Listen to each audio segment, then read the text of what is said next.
Hey folks, Daniel here.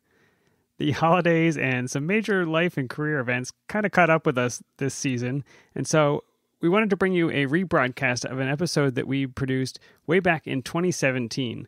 I chose this one to play again because after these last two conversations we had about mental health and stress and anxiety in graduate school and what graduate programs can do to improve that process, I thought we should take a step back and recognize those changes are going to take a long time, and some people listening may need help today and now. And so I wanted to bring you this episode called When Research Sucks. And it's one of our most popular because I think it's something that every graduate student can really identify with. No matter where you are or how good your research is going, at some point you're going to hit that wall and want to give up. And we shared these tips from an article that showed up on the Academic Mental Health Collective. And I don't think that website is still active. And so I wanted to share this again, and we'll post it in the show notes. It's just ideas for taking a step back from your research, for maybe toning down your expectations for how many experiments you can get done in a day, and really taking care of yourself. So while we wait for academic programs and institutions to do their part, here are some things that you can do to make your research experience better.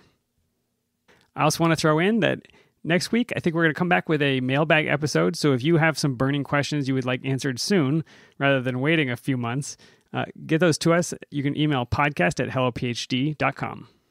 We also want to thank Promega. In 2021, they're celebrating the 30th anniversary of bioluminescence as a tool for life science research. From illuminating protein interactions to giving us brighter tools for imaging, luminescent proteins have brought light to many different areas of research. When you're looking to study complex biological interactions, a bioluminescent reporter assay might be the tool you're looking for.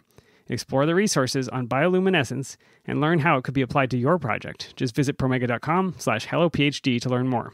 And we want to thank BioBox. Are you spending months learning how to use bioinformatic tools?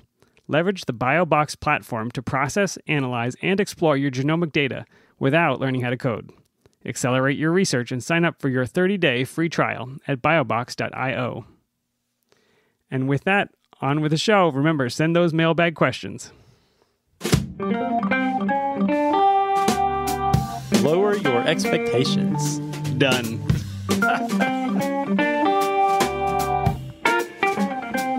You know what? Things might suck right now, but they're not going to suck forever. You will be okay. Welcome to Hello PhD, a podcast for scientists and the people who love them.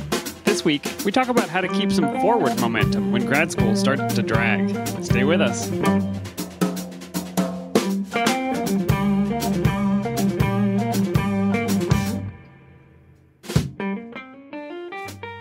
And we're back. This is Hello PhD, episode 75. I'm Joshua Hall. And I'm Daniel Arneman. And we'll discuss the human side of science and life in the lab. Dan, IPAs are back. It is the ethanol section that we've all been waiting for. For those of you who just tuned in, we have a slight preference for IPAs, I would say. Yeah, I'd say a very strong preference. Yeah, we got a little feedback. You're toning it down, yeah. That maybe we could try some other beers, which we have. We did it. Yeah, and so we said, you know what? We're going to go IPA free until summer. And it is summer. Happy summer. The solstice has passed. That is true. So today we are starting off the show with Nectar IPA from Humboldt Brewing Company in California, somewhere in California. Ukiah, California. Do you know where that is, Dan? I sure don't, Josh. Where is it? I'm going to look it up. If you're going to ask me a silly question, I'll ask you another one. The power of the internet and recording. In no time, I'm going to have the answer to this question. Oh, Ukiah is in Mendocino. It's in Mendocino County. It's the largest city in Mendocino County. What do you think of the beer, Dan? I'm a fan. Happy to have an IPA back in the studio. Okay, Josh, I'm reading here. It is a base of pale and crystal malts, and they say aggressively hopped. I agree with them. I'm looking for a list of which hops they use, and I don't see it. 60 IBUs, though, so it's solid. Yeah, they say this one's aggressively hopped with the, you mentioned the pale and crystal malts. It's definitely got some bitterness going on. Do you get some sweetness? I would think with a Nectar, the name Nectar IPA, I'm imagining it's going to be a little sweet. I did on the very first drink, but I don't now. So whatever that sweetness was is gone. Yeah, it definitely has, I would say, some hoppy character from beginning to end, but yeah, I'm a fan. Not bad. It's good to be back. The bitter, nice to have some bitterness back in the studio. All right, Dan. Well, a couple things I wanted to say. We got an email this week that I wanted to read, and this comes from a listener, Christina, and she had some great things to say that I wanted to share with our listeners. So, do you mind if I read that? Go for it. All right, so this is from Christina. Hello, Daniel and Josh. Your podcast gives me more joy than I can express. I was resigned to leave academia until, among other nuggets of hope and encouragement, I heard Josh say not to base your career choice on your experience in grad school. Now I'm full on academia bound because I think I realized from that statement that my feelings going through graduate school might not be a reflection of how made for academia I am. They might be more a result of circumstance. I really thought if I'm not enjoying this, then I'll really hate being in academia for a living. And as a result in change from a fixed mindset, this sucks, therefore it will always suck because I'm not good enough, to a growth mindset, this sucks now, and what skills can I get to help me navigate this and grow from this challenge? I'm kicking ass in my last year of grad school. I've been happier and more productive than ever before. Thank you so much for the hope you give and the difference you've made. I know I can't be the only one who sees you as a light in the dark abyss that is grad school. I got chills. I'm tearing up. Yeah, Christina, thank you for actually writing in and telling us that because, we've said it before, but this is literally why we started the show. Yeah, it's the only reason we keep coming back to do it is because we have such strong memories of all the things that you wrote in that first paragraph, that it's hard, that it feels like it's never going to get any better, that you feel like the victim of your circumstances and maybe you should just not do this job anymore. You're not cut out for it. And the truth is much more complex and much more hopeful. And I'm really happy to hear that you're seeing some of that. Yeah, absolutely. And I think this is going to be a theme of this show as we move on with our topic. But I think one reason why we're able to do this show and talk about things the way we do is because we've been through grad school. We remember what that was like. But the fact we're not still in the middle of it, we have a little bit of that perspective that, oh, you know what? Here's a voice from the other side. It actually does get better. And, there are things awaiting for you that are not like what you're doing now. Yeah, that's right. I think, Josh, you and I were just talking the other day about how, we were in grad school in our 20s. Not everybody does that, but that was the time for us. And that was not the best periods of our lives, right? Yeah. And it gets much better, and it's much more flexible, and it's much more interesting once you get through that process. But by going through it, I think a lot of opportunities open up. Absolutely. So thanks, Christina, for writing in. And that's a good reminder. We love to hear from our listeners. So if you want to share just what you like about the show, we'd love to hear that. But also, if you have any great stories or things that you're going through personally in the lab, we would love to talk about them on the show. And so one thing I mentioned last week, specifically, we would love to know if you have any great epic lab fail or crazy day in lab stories or just something really weird that's happened to you in the lab. I'm still trying to dig up my lab notebook, Josh. I have a list of lab fails. Don't worry. Let's move on to Science in the News.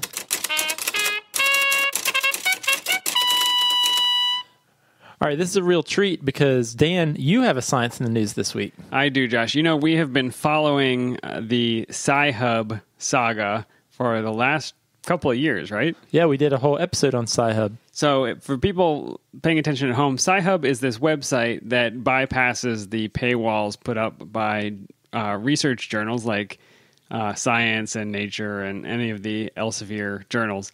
And it lets people who maybe don't have access to those journals through their library or their university due to the high cost to get those articles. And it is super, super against the law. I was going to say this is like Napster for research papers, but I don't know if our listening audience actually knows or appreciates what Napster was for music back when we were in college. All right, old man. It's like BitTorrent but it's not peer-to-peer sharing. It's using people who do have access to those journals and getting around the paywalls with them. Yeah, actually I follow several academics on Twitter. And there's one fairly prominent PI who every time he will mention a study or a paper, he will post the Sci-Hub link to the paper. Oh, is that right? Yeah. Oh, and he hasn't gotten any cease and desists? I guess not. He's still doing it. I saw him do it this week. So yeah, so we have an update.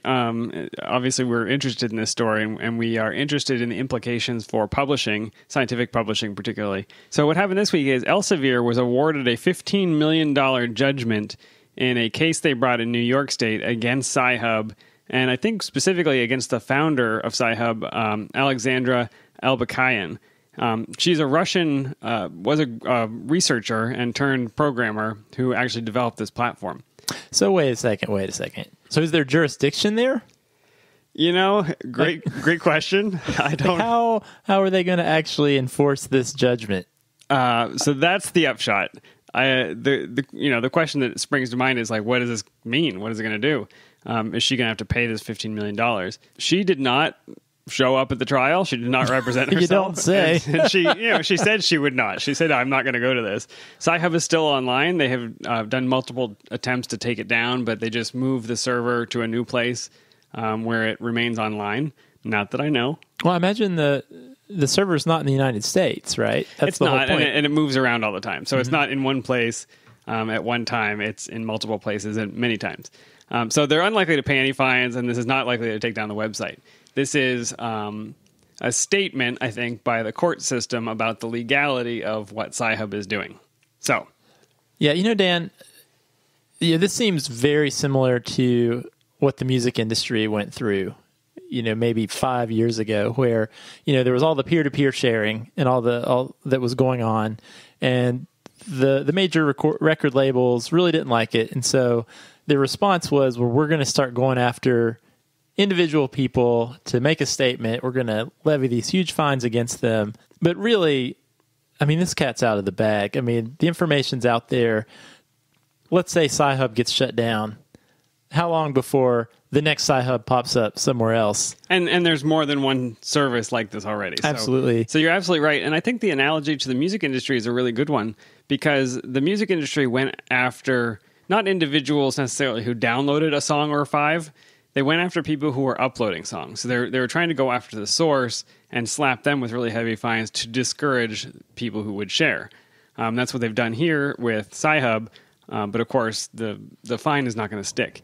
I thought it was really interesting. This president and CEO of the AAP, the Association of American Publishers. Oh, is this like the RIAA, but for publishers? Sure. Let's go with yes. It's going to sound similar. So Maria A. Palante climbed off of her high horse for a minute, climbed onto her high horse and said, as the final judgment shows, the court has not mistaken illegal activity for public good. On the contrary, it has recognized the defendant's operation for the flagrant and sweeping infringement that it really is, and affirmed the critical role of copyright law in furthering scientific research and the public interest. Let me just unpack this a minute. So the court has not mistaken illegal activity for public good. I don't think that's what the court did. The court judged the legality, not the moral justice of the act, right?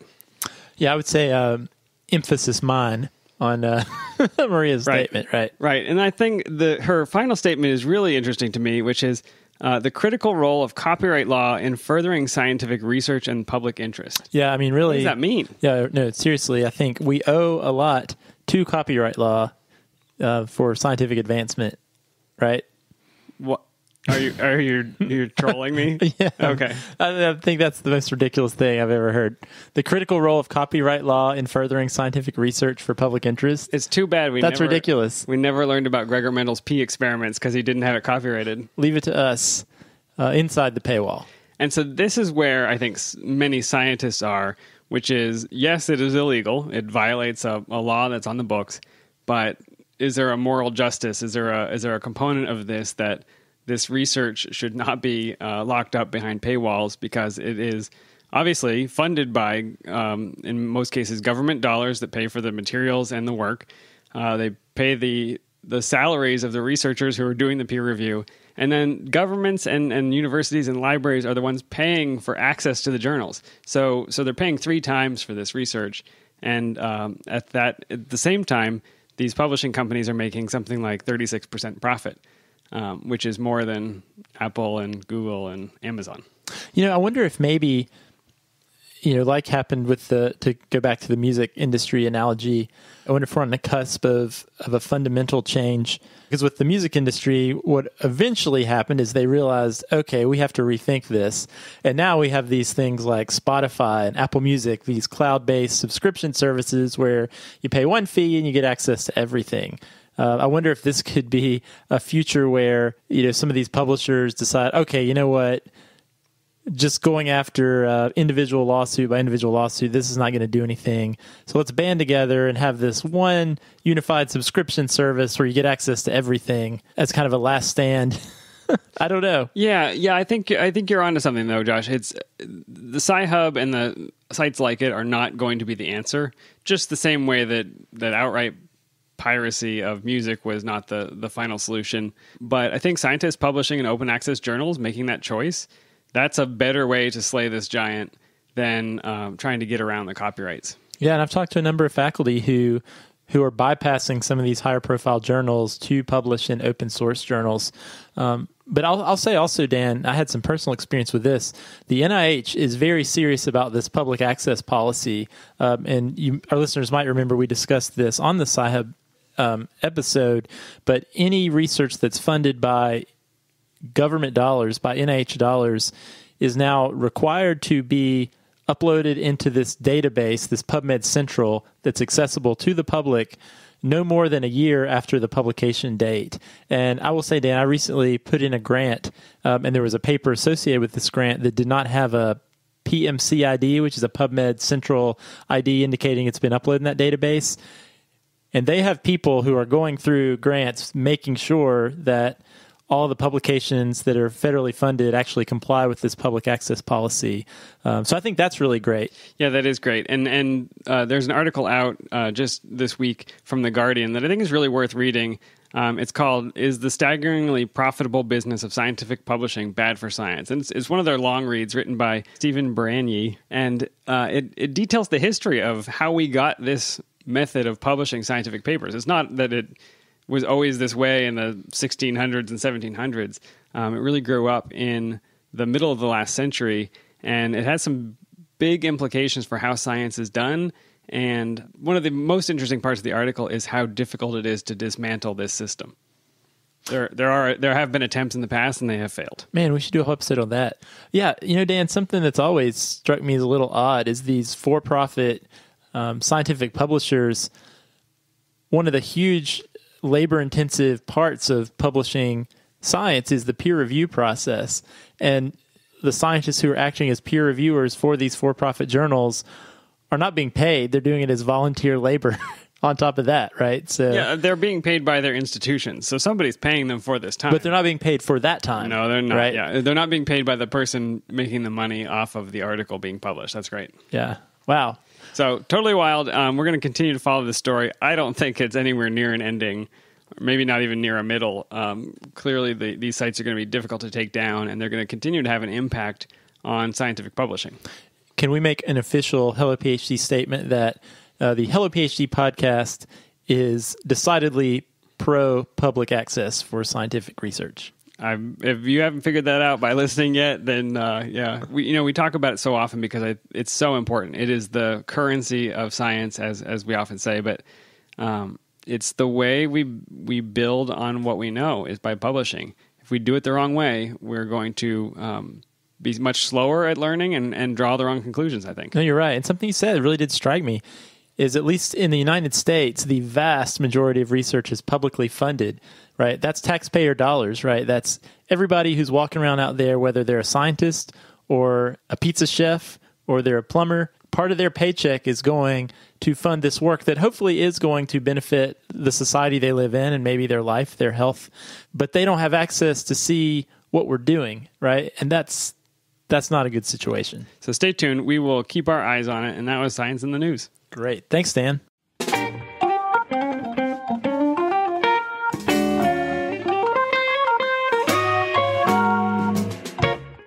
All right, let's move on to our topic. So I came across this article on a blog called the Academic Mental Health Collective. It's a resource for grad students and postdocs, and most of the posts focus on helping grad students and postdocs stay in a healthy place with regard to their mental health, which is great. And so they actually had an article they had posted that was written by a grad student from the University of Bath. Her name's Tamsin. Actually, she has her own blog, which is pretty great. It's hellophdcomp1672.com. And so this post, also a great site. I read some of her blogs. She had some neat things to say. But anyway, she wrote a post that's called When Things Suck and You Still Have a PhD to Do, 7 Tips to Get Stuff Done. Dan, did things ever suck for you in grad school? Oh my gosh, where were these articles? I don't know. I feel like obviously things sucked, and if that wasn't clear, go back and listen to I think episode 4 or something where I detail my entire saga. But I don't think I knew that it sucked for everybody else. It's so refreshing to hear that other people have struggles. I don't know. Yeah, I mean, like we alluded to when we read Christina's email, that went along with our motivation too, is realizing that. We see that now. That seems obvious now. Yeah. That, this is hard for almost everyone, if not everyone. But the real challenge kicks in, or at least compounds, when you think you are unique in the fact that you're struggling. Yeah, and there are thousands of ways that it can suck, and we've covered some of them. Your PI could go crazy and do something terrible.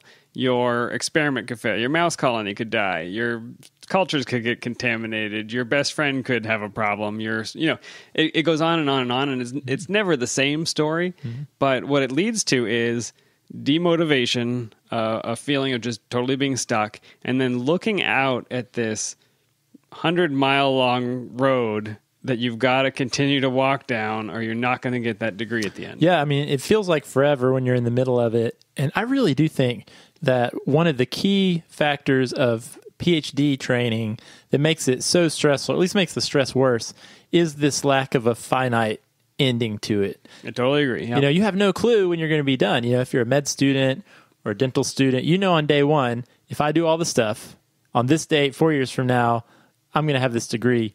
But as a graduate student, you don't have that luxury. You really don't know, 3 years from now, am I going to be done? 4 years from now, am I going to be done?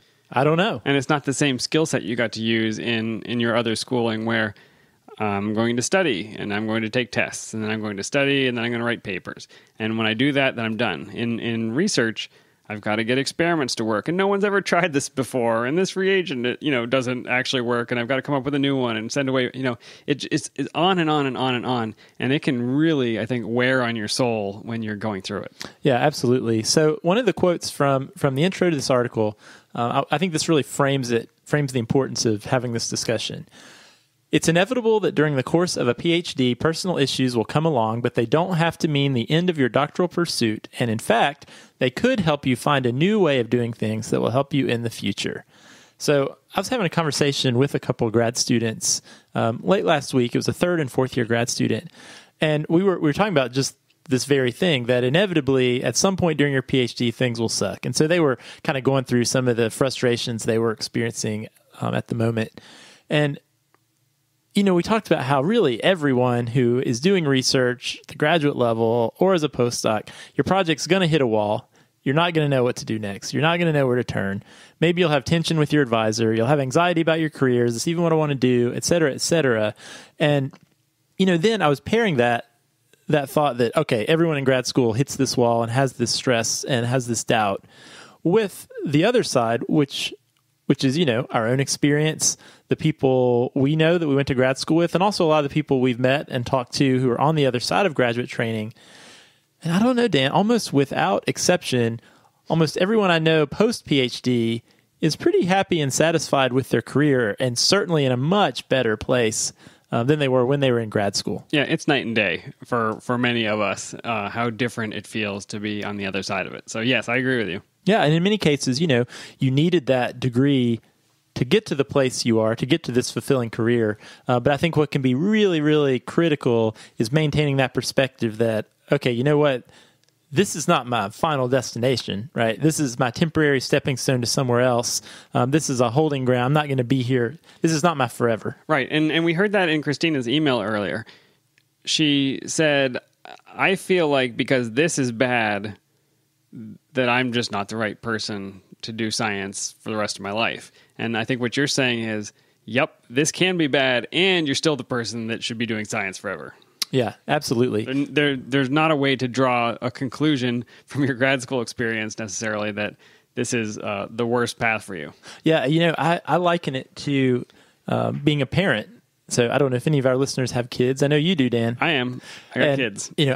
I can vividly remember when my wife and I had our first child, and we had a newborn. We'd never had a newborn before. And for those of you who have never had one, it's really stressful. Pretty great. Nope.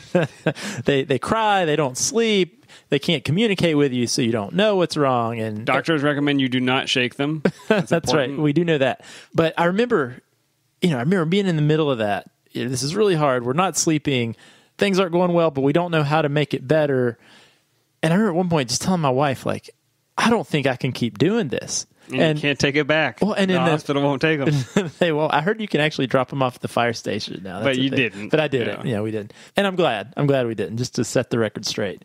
But what I realize now, having perspective, my kids are much older now, and they sleep and they communicate, and it's great, is that was a very temporary period of time. But when I was in the middle of it, I had these very real, visceral feelings of, I can't do this forever, but I didn't have the perspective to know, I'm not going to have to. And had I realized how temporary that stage was, it would have been way less stressful. So when we had our second child, he was an infant, just like the first child. He cried, he didn't sleep, but I knew, hey, you know what? This is a very finite period of time, so I think I can manage it. You had a sense for how time passes and how he progressed, and it followed the same pattern. I'm reminded of something somebody told me when we had kids. And I think it might apply to grad school as well. You'll have to see if you agree with this. But they said when you have kids, days are long and years are short. Yes. So every day feels like it's an eternity and, when will this thing end? But then you turn your head and 3 years are gone or 5 years are gone or whatever it is. And it's a really bizarre experience. But I think that might describe grad school too. Yeah, that's totally true, Dan. Just last night we spent some time with a friend who was in town that was a good friend when we were in grad school. And man, on one hand, that seems like eternity ago, right? It was eternity ago, technically, yeah. But it went so fast, right? When we look at it, in the middle of it, I definitely can remember I didn't feel that way. No, it was, it felt like a never-ending process. And every day you had to wake up and drag yourself into lab to make that one experiment work again. But yeah, looking back. Yeah, more years have gone by since we finished than we actually were spent in grad school, which is hard to believe. I'm so old. Maybe we should stop talking about this. We're going to sound like I'm doing a lot of old man talk tonight. I gotta check that. Should we go pick out headstones? Well, let's get into some of these strategies. All right. So here are some things. Hopefully we framed the problem. If you are the person who's in grad school right now and everything has gone perfectly the entire time, just save this episode for later. For the rest of you, here we go. All right. So the first tip is to step back. Okay. So this can be really hard to do, right? You're in the middle of it, banging your head against the wall. Your whole life is this project. But sometimes what you have to do is actually get some perspective. So you need to step away from the project, step out of the middle of the tar pit.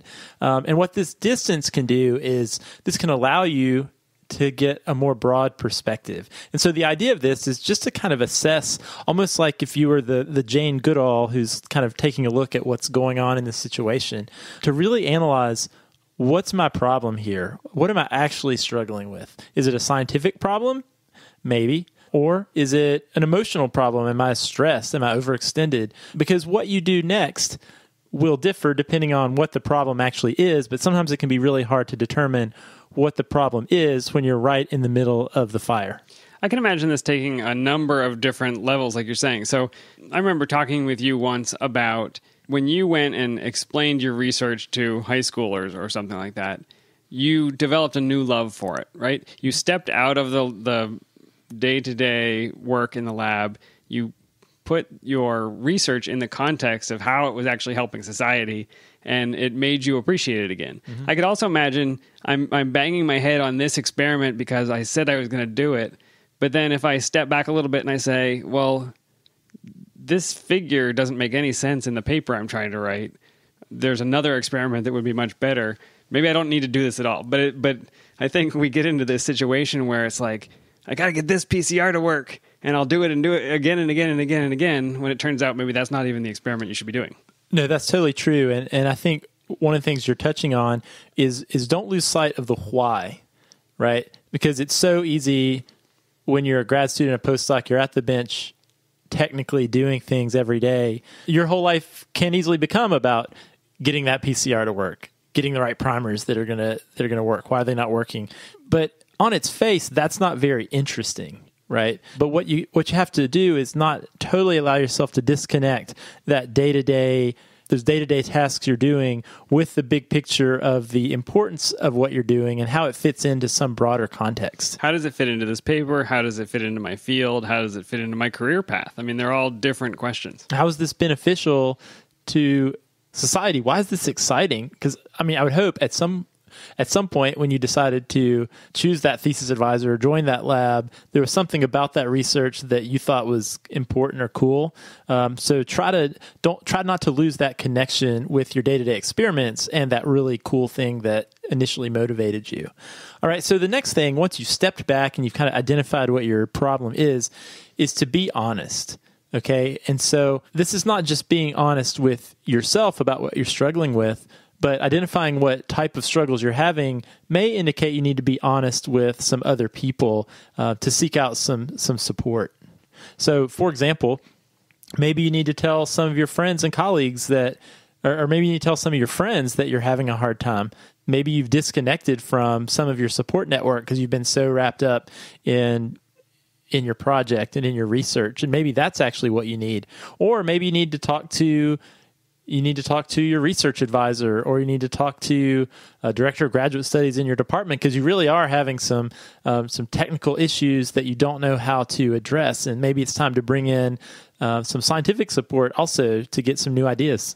This is the place that imposter syndrome is going to try and drag you back into the murky depths of being by yourself and trying to figure it out yourself, because nobody wants to go to their PI and say, I can't get this experiment to work. Mm-hmm. And nobody wants to say to the director of graduate studies, I am experiencing the symptoms of depression and I need to know what resources are available to help me work through this. You know, imposter syndrome is going to try to grab you and hold on to you. So it's just so important that you find that one person you trust, and it probably doesn't matter who it is, but that you can actually reach out and get that kind of support. Yeah, absolutely. Yeah, you know, Dan, one thing that I say to students all the time is certainly in graduate school, one of the things you're trying to do is you're moving towards becoming an independent scientist, an independent researcher. But what that doesn't mean, being independent does not mean being isolated. And so part of being independent sometimes means knowing when you need to reach out for support and knowing that, you know what, now I've come to a point where for me to move this project forward, I actually need some help. And that might be scientific help, but part of that also is maybe you need some emotional support. And so being able to get that support to get you back where you need to be so you can continue your project forward is really important. So be honest, not just with yourself, but being honest with those around you when you need support. Awesome. You want to hit us with number 3? Yeah, so number 3 is be realistic. Okay, and so this is a tricky one because most people, by the time you get to a PhD program, you wouldn't have gotten to the PhD program if you hadn't been working really hard and been really committed to your studies and to school. You probably did well in high school, so you got into college. You did well in college, so you got into grad school. You did well in grad school, so now you're a postdoc or whatever. And so it can be really hard to drop some of these perfectionist tendencies when we start to get this feeling like, you know what, maybe I do need to back off. I do need to take some perspective, because I think what we can do if we're not careful is we can think, I shouldn't need to do that. I don't want to be weak. Is this going to hurt my chances of doing well? Like, it's almost like taking our foot off the gas. We see that as some real indictment on our own ability or some negative. So yeah, I think we need to be realistic about what we really need in that moment. And so in this case, it's like, I probably need a Saturday to go to the beach and unwind, but everybody else is in labs, so I'm going to go to work. You know what I mean? It's recognizing there's a you have needs other than just doing research, and you've got to be. It's part of being honest, but it's like taking the opportunity to take care of yourself. Attach your own mask before you attach the masks of others, as they say on the airplane. Yeah, and I think the lie you could tell yourself in that situation is, all right, you know what? It's Memorial Day. I want to go to the beach with these friends, but I know there's going to be people in the lab. If I don't go to the lab, everybody's going to think I'm a slacker, and if I don't do the PCR today, then there's going to be this butterfly effect, and eventually my whole life is going to go to crap. And that's not realistic. The reality is you may actually have a more productive week if you actually go spend time with your friends on this holiday, right? That may actually realistically be the thing you need to do. The next one, I really like this one, and I think it's related to being realistic, and that is lower your expectations. Done. Already at rock bottom. So next. No, this is a good one. And I think it is related to what we just said. Sometimes less is more. I heard this. I was watching this TED Talk the other day, and it was one of the things the speaker talked about is we have this thing we do, certainly in the United States, maybe other places as well, where let's say we do something, we accomplish something. Very seldom we don't give ourselves much time to bask in the glow of our accomplishments. We're not like, hey, you know what? I'm really glad that I graduated from college. That's really cool. But what do? We immediately move the goalpost of what success means. So success is always this moving target over the horizon that we never really allow ourselves to achieve. And so that can really have negative consequences. So sometimes it's okay and necessary to lower the bar that we're trying to jump over. I actually did this in grad school. I remember I was reaching a point where I feel like experiments were starting to not work, and I was starting to make mistakes, and I was having trouble juggling things. And I realized what I was doing was, maybe I was trying to cram 4 or 5 different experiments into the day, right? I'm like, okay, well, this is in the 30-minute incubation in the water bath. I'm going to set up this PCR. Okay, now while that's going, I'm going to get these other things ready. And I realized I was just getting things confused, and I was screwing up, and nothing seemed to be working. Yeah, your lab experience is like working in a commercial kitchen on one of those Food Network shows, right? Where it's, yes, chef, and you're slinging potatoes everywhere. Yeah. It was a disaster. And so what I realized was, okay, you know what? I need to slow down. I'm going to map out what's the most important experiment I need to do right now. I'm just going to do that. I'm going to focus on doing this one thing, and we'll see how that goes. And at first that was really hard because I'm like, I'm such a slacker. I'm not going to get much done. But you know what? Things started working, right? When I was really thinking through planning it out and giving each experiment the actual mental energy that it needed, not just to plan it, but to set it up and to get everything labeled and to get my notebook written out and actually execute it and then collect the data and analyze it properly. And I actually realized I was making faster progress when I started trying to do less than when I was trying to just crazily cram all this stuff in. So can we relabel this one, not lower your expectations, but just slow down and pay attention? Yeah, I think that would be good. Because as you're talking about it, I'm just thinking to myself, it's like, yeah, I had my whatever experiment I had going, but then I also was trying to stain some cells, split some cells, make some media. We had to autoclave this. I needed to run and get lunch. And as you're talking about it, I'm just thinking to myself of this list of things that I was always trying to get done. Mm-hmm. And then, of course, the main experiment that I was working on, I've messed it up, or I forgot about it in the incubator or whatever it was. Or I was so exhausted by the end of the day, I just didn't have the patience to write my lab notebook. Yeah, you're right. And it turns out sometimes that's a really important thing to do. And as a scientist, I think sometimes we don't, and not just in science, but in lots of things we're trying to do, we cram so many things on our calendar that we don't give ourselves time to think. We don't give ourselves some space to just really ponder on what we're doing and really think about what we're doing, because we're just doing without a whole lot of thought. And I don't know that that's necessarily the best way to move forward. So anyway, lower your expectations or slow down. All right, the next one is get support. I think we talked about this, but it's probably worth reiterating. There is no weakness at all in knowing you need some extra help. In fact, one of the things we've started telling graduate students when they start at our institution is there will come a time when you are going to need help. So here are some resources for when you're going to inevitably need them. Yeah, and it's worth saying the resources are much better than they used to be. I mean, there are career counseling services available now, and I think when we were in grad school, there were career counselors for the undergraduate part of campus, not for anybody that had any kind of scientific research background. And so when I went and visited those career counselors, tried to figure out what I wanted to be when I grow up, they gave me the same tests and the same advice that the undergrads were getting, but it wasn't relevant to what I needed to do as a PhD. So that's available. I think there are mental health resources available now. There are, I don't know, you can probably list the different ways that you can get support that didn't exist.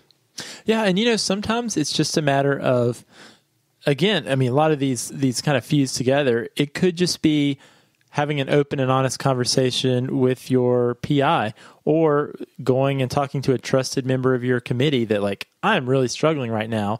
But it may be beyond that. Maybe you do need to seek out some help from mental health services on your campus.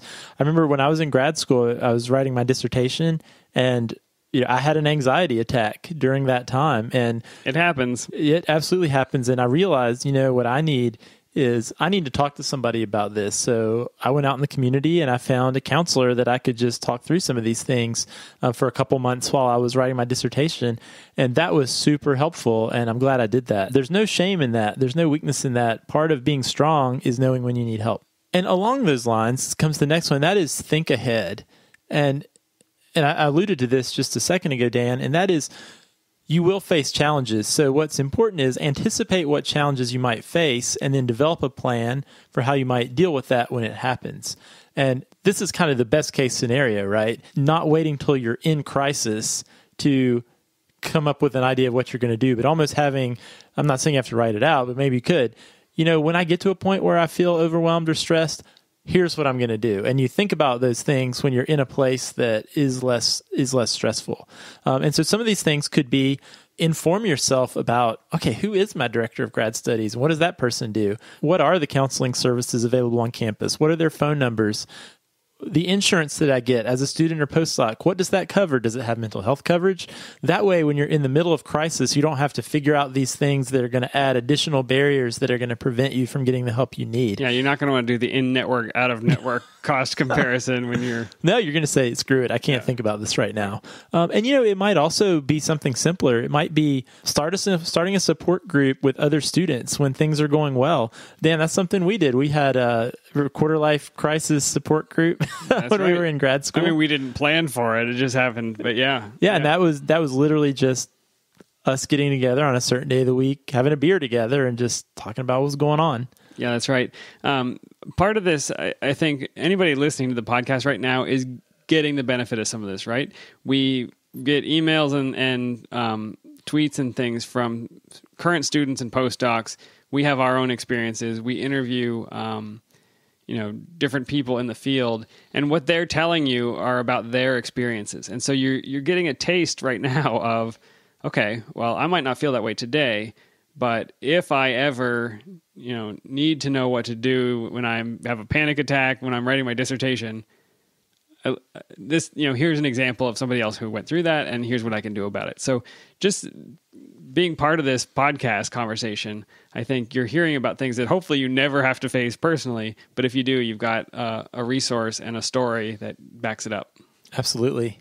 And the last one, Dan, is trust yourself. I think this circles us back to where we started. Trusting yourself means realizing that, things might suck right now, but they're not going to suck forever. You will be okay. And so I just want to reiterate what we said at the beginning. It does get better. Grad school is a temporary step, and it is hard. It's not just you. It's hard. It's hard for everyone. And so realizing that, the reason I'm here is not to be here forever, but it's actually to get to this career that hopefully is going to be really fulfilling, really satisfying, and most likely nothing like grad school at all. And so trust us, all the people I've talked to who are post-grad school are really happy. I was at a conference last week, Dan, and one of the presenters did some research where she actually surveyed thousands of people who were post-graduate school. These were all science PhDs. And one of the questions that she asked them in the survey was very simple. It was, are you happy with your career? It was broken down in different types of careers, like I'm an academic, PI, or I'm out of academia, or I'm in industry, or something else entirely. And what was really amazing was that across all careers, it was around 90% of people were happy with what they were doing. They were happy with the work. 90%, no matter whether they were a PI or not a PI, or in academia or out of academia. And so what that said to me was, you know what? All this work you're putting in, this PhD really can open up some doors to some really fulfilling careers, a really good life. But we have to not be taken out of the game by the stress that we're going through in grad school. Because I think that would be too bad to like exit the path just because grad school sucks, when you realize this will end, this will pass, and things will be better. I think that's really helpful, Josh. I guess as we close out, I don't know if this is actually 7 things or 3 things or 5 things that are overlapping. My own summary is, I think, slow down, ask for help, remember why you're doing whatever it is you're doing, why you got into grad school in the first place, why you're doing the research you're doing, and be kind to yourself. Don't be your own enemy by beating yourself up or having expectations or doubting yourself. I don't know if does that encompass it for you? Yeah, I think that's great, Dan. And, you know, if you're listening to this and if you're having a hard time, feel free to reach out to us. We would love to talk about your situation. Or if you have been through a hard time, you've hit the wall, and maybe you've done some of these things, or maybe you did some different things that really helped you to get your motivation back and to help you push through. Let us know what those things are so we can share those with other people, because they might find what you did to be really what they need to hear right now also. Excellent. We look forward to hearing from you. And if you're ready, sir, we will do an etymology puzzle. I'm ready for it. Okay, the clue last week was a little bit trickier, maybe. And the clue read, my reflection appears small and doll-like when I gaze into your eyes. This is more a romantic one for us, Josh. I like it. You had some creepy ones there for a few weeks. So yeah. I'm glad we're back to something a little more palatable. Yeah. Thinking about this is going to be something where we're seeing a reflection in the eyes. Cornea. And this one drew on the clue from last week, where doll-like was the word pupa. Oh, well, I'm going to guess pupil. You got it, absolutely. Right. Yep, the center of the eye, coined in the early 15th century. So I think what's really fascinating about this, and the reason that this struck me is, you know, you've known the word pupil in your eye since you were a little kid, probably, when you learned the parts of the eye. But it's actually named that because when people look into other people's eyes, they see a small reflection of themselves.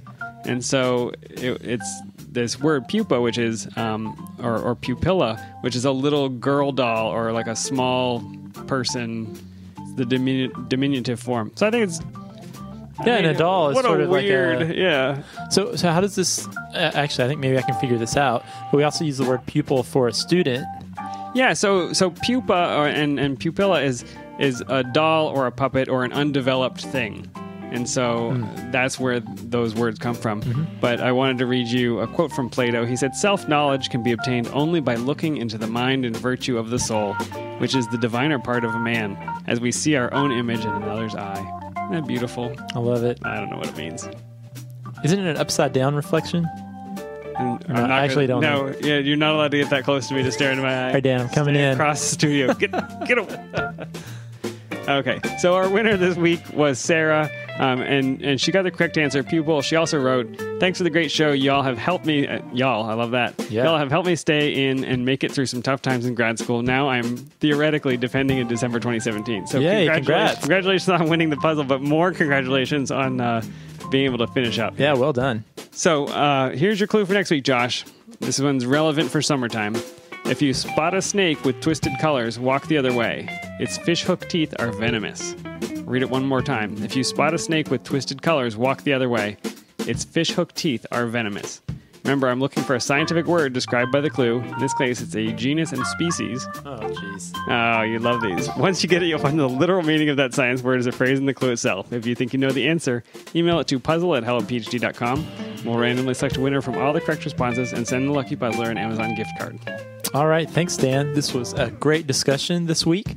And if you have a question or topic idea, we'd love to hear it. You can email us at podcast@hellophd.com, send us a tweet at hellophd, or leave us a message on the Facebook page. If you like the show, you can leave us a review on iTunes. We love the feedback, and it allegedly helps new listeners find the show. If you'd like to support the show, you can become a patron. Simply go to our website, hellopHD.com, and click on the Become a Patron button, or visit patreon.com/hellophd. We would certainly appreciate the beer money and wanted to take this moment to give a thanks to our current patrons. Give a thanks to Lynn, Arlen, Paul, and Rob. All right, thanks so much, everybody, and we will see you in a couple weeks. See you next time, Dan.